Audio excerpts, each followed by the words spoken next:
আজ আমি পাবদা মাছের একটা রেসিপি তৈরি করব, পাবদা মাছের ঝাল।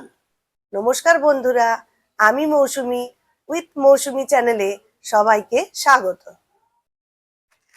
আমি 4টে পাবদা মাছ নিয়েছি, এগুলোকে ভালো করে কেটে ধুয়ে নিয়েছি। এরপর এতে হাফ চামচ হলুদ আর হাফ চামচ লবণ দিয়ে ভালো করে মাখিয়ে নেব।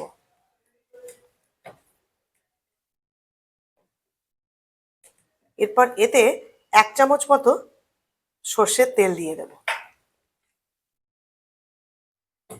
সর্ষের তেল মাখিয়ে রাখলে যখন তেলে ভাজবো মাছগুলো, তখন তেল ছিটকবে না, কারণ এই মাছে আঁশ থাকে না। যেসব মাছে আঁশ থাকে না তার মধ্যে সর্ষের তেল মাখিয়ে নিতে হয়, তারপরে ভাজলে তাহলে আর তেল ছিটকবে না। প্রথমে আমি একটা মিক্সিতে একটা পেস্ট করে নেব। একটা মিডিয়াম সাইজের পেঁয়াজ, 3টে কাঁচা লঙ্কা, একটা মিডিয়াম সাইজের টমেটো আর 1 ইঞ্চি আদা। এদিকে একটা বাটির মধ্যে কয়েকটা মশলা আমি গুলে নেব।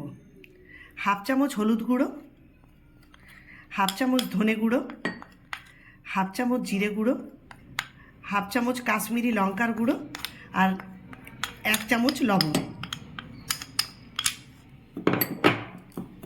সামান্য একটু জল দিয়ে গুলে নেব। কড়াই গরম হয়ে গেছে, এতে আমি 3 চামচ মতো সর্ষের তেল দেব। পুরো রান্নাটাই আমি সর্ষের তেলেই করব।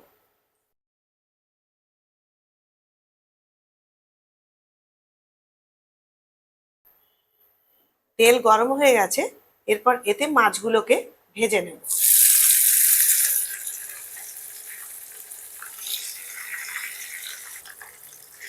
মাছগুলোকে আমি বেশি কড়া করে ভাজবো না, হালকা করে ভেজে নেব।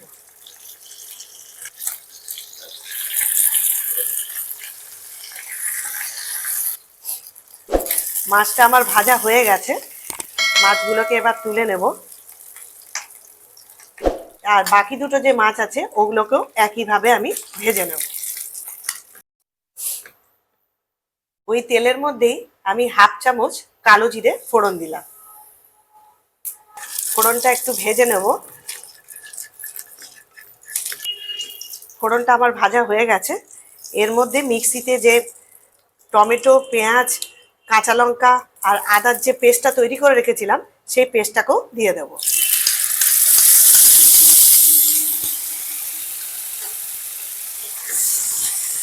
এটাকে একটু নাড়িয়ে নেব। আর বাটিতে যে গুলে রেখেছিলাম হলুদ, জিরে গুঁড়ো, ধনে গুঁড়ো যেগুলো গুলে রেখেছিলাম সেই পেস্টটাকেও এর মধ্যে দিয়ে দেব। আর আমি পুরো কাঁচা লঙ্কা দিয়েই করছি, আমি আলাদা করে আর লঙ্কার গুঁড়ো দিইনি। আর সামান্য মিক্সি ধোয়া জলটাকেও দিয়ে দিলাম। এরপর এটাকে আমি 2 মিনিট মতো কষিয়ে নেব, যতক্ষণ না তেল রিলিজ হচ্ছে।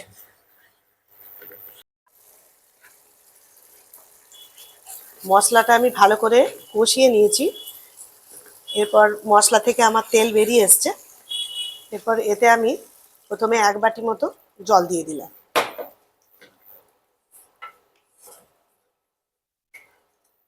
আমি এটা সামান্য একটু ঝোল করব বলে আমি আরও একটু জল দিয়ে দিলাম, আরও হাফ বাটি মতো জল দিয়ে দিলাম। ঝোলটা ফুটে আসুক ততক্ষণ এটা একটু ঢাকা দিয়ে দিলাম। ঝোলটা ফুটতে শুরু করেছে, এরপর এতে আমি ভাজা মাছগুলোকে দিয়ে দেব।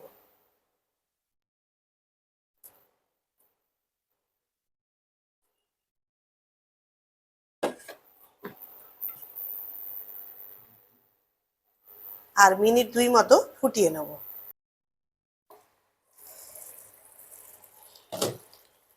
সম্পূর্ণভাবে আমার এটা তৈরি হয়ে গেছে।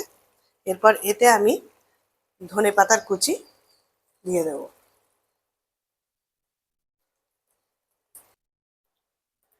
তৈরি হয়ে গেল আমার পাবদা মাছের ঝাল। এই রেসিপিটি যদি ভালো লেগে থাকে লাইক করবেন, শেয়ার করবেন প্রিয়জনদের কাছে। আর যদি আমার চ্যানেলে নতুন বন্ধু হন তাহলে একটা সাবস্ক্রাইব করে দেবেন। ভালো থাকবেন, সুস্থ থাকবেন। ধন্যবাদ।